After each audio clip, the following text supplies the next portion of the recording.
When we think of fungi at all, we think of mushrooms.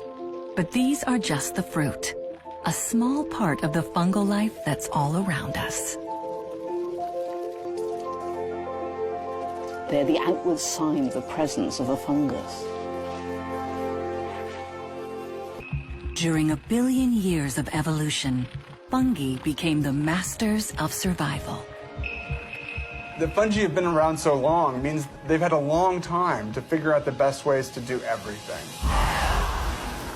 The best ways to be lethal. The best way to kill the things they fight. You know, they have 1 billion years of experience in doing the hard work of living. We have much to learn from this mysterious kingdom.